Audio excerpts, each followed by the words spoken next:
এটা ফিল করি যে আসলে স্ত্রীদের সাথে কঠোর হয়ে কোনো লাভ নেই। বিয়ে তো করে ফেলেছেন, এখন বিয়ে করাটা যত সহজ, মুক্ত হওয়া এত সহজ না। ঠিক আছে, একবার করে ফেললে ব্যাস করে ফেলছেন, সারা জীবন এখন টানতে হবে। ঠিক আছে, ইল্লা মাশাআল্লাহ, কারণ পরিবার ধ্বংস হয়ে যাওয়ার চাইতে অ্যাটলিস্ট একসাথে থাকাটা উত্তম। এটা ইসলাহু খায়র, যেটা ইসলাম সেটা উত্তম। আর একবারে যখন কোনো অবস্থায় টেকা যায় না, তখন না ইসলামে একটা বিচ্ছেদের ব্যাপার আছে, ডিভোর্সের একটা ব্যাপার আছে। কিন্তু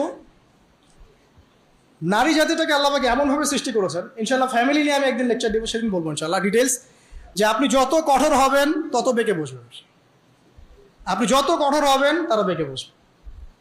তাদের সাথে এত বেশি কঠোর হয়ে কোনো ফায়দা নাই।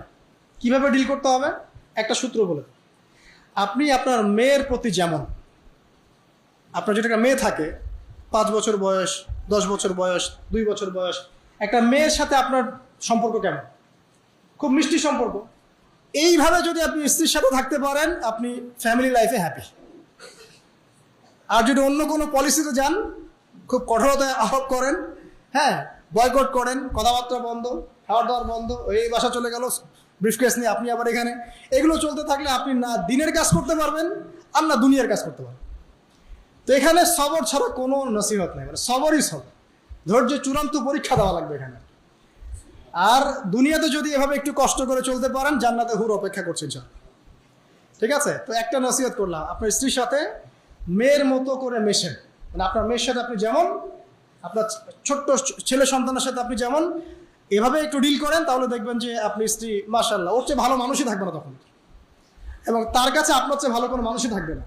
ঠিক আছে, আল্লাহ পাক পরিবারগুলোকে সুখী করুন, দোয়া করি। কারণ পরিবারের ভাঙনটা এখন খুব বেশি হচ্ছে, প্রায় পরিবারে ডিভোর্স এবং পরকীয়া। এখান থেকে দূরে থাকতে হলে আমাদেরকে কিছু ইসলামিক মোটিভেশন দরকার আছে। আল্লাহ পাক আমাদেরকে বোঝায়, তৌফিক এনায়েত করুন, আমিন। এক পরিবারের ব্যয় সাধ্যমতো করুন। শেষের 2টা নবীজি বলেছেন, আদবের লাঠি উঠিয়ে নিও না। আদবের যে লাঠিটা আছে, এটা পরিবার থেকে উঠিয়ে নিও না, কারণ পরিবারের শাসন বলে একটা কথা থাকতে হবে। সব কিছু যদি আপনি একদম ওপেন করে দেন সবার জন্য, যা ইচ্ছে তাই করুক, তাহলে আপনার মূল্য থাকবে না, আপনার কথাকে কেউ দাম দিবে না।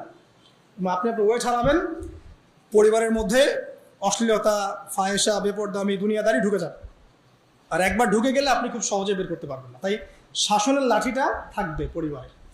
আর সর্বশেষটা হচ্ছে, তাদেরকে আল্লাহ পাকের ভয় দেখাতে হবে, কারণ আল্লাহর ভয় সব কিছুর কেন্দ্র। যার মধ্যে আল্লাহর ভয় একবার ঢুকে গেছে, তাকে আর শাসন করা লাগবে? শাসন করা লাগবে না। কিন্তু যার মধ্যে একবার আল্লাহর ভয় ঢুকে যাবে, সে অটোমেটিকলি আল্লাহর পথে চলবে ইনশাআল্লাহ। এরপরে 3টা পরিবার সংক্রান্ত, এটা বলে শেষ করছি। পরিবার সংক্রান্ত 3টা নসিহত করেছেন। এক হচ্ছে, তুমি পরিবারের সাধ্য মতো খরচ করো, তোমার যা সাধ্য আছে এই অনুযায়ী খরচ করো। আপনি যদি কোটিপতি হন, আপনি পরিবারে আপনার সাধ্য মতো খরচ করেন, কোনো সমস্যা নেই, ওটা বিলাসিতা না। আর আপনার যদি মাসে 50,000, 1 লাখ টাকা আর্নিং থাকে, সেভাবে খরচ করেন। কারো পরিবারের আর্নিং যদি 20,000 টাকা হয়, সেভাবে খরচ করেন। মানে সাধ্যের বাইরেও যাওয়ার দরকার নাই, আবার অতিরিক্ত কৃপণতাও প্রদর্শন করার দরকার নাই। মধ্যম পন্থা আপনি খরচ করবেন আপনার সাধ্য মতো। আর এখন সাধ্য মতো খরচ করার সুযোগ কোথায়? ঘরে ঘরে তো সব মাশাআল্লাহ এমন এমন স্ত্রীদেরকে নিয়ে আসছেন যে পাশের বাড়ির আপাদেরগুলো দেখে দেখে আসবে, এসে আপনাকে বলবে যে অমুকের তো ওইটা দেখলাম, তমুকের তো ওইটা দেখলাম, তুমি তো আমার বিয়ের পর থেকে কিছু দিতে পারলো না। ঠিক আছে, তো বুঝাবেন। আমরা দোয়া করি আল্লাহ পাক আমাদের সবার পরিবারকে জান্নাতি পরিবার রূপে কবুল করে নিন, আমিন। আমাদের পরিবার বর্গকে আল্লাহ পাক হেদায়েত দান করুন, আমাদেরকে পরিবারের জন্য সাধ্যমতো ব্যয় করার তৌফিক দান করুন। পরিবারের মধ্যে যারা আমরা বাবা মা, ভাই বোন, স্ত্রী সন্তান আছি, সবার মাঝে একটা হৃদ্যতা, ভালোবাসার বন্ধন আল্লাহ পাক তৈরি করুন।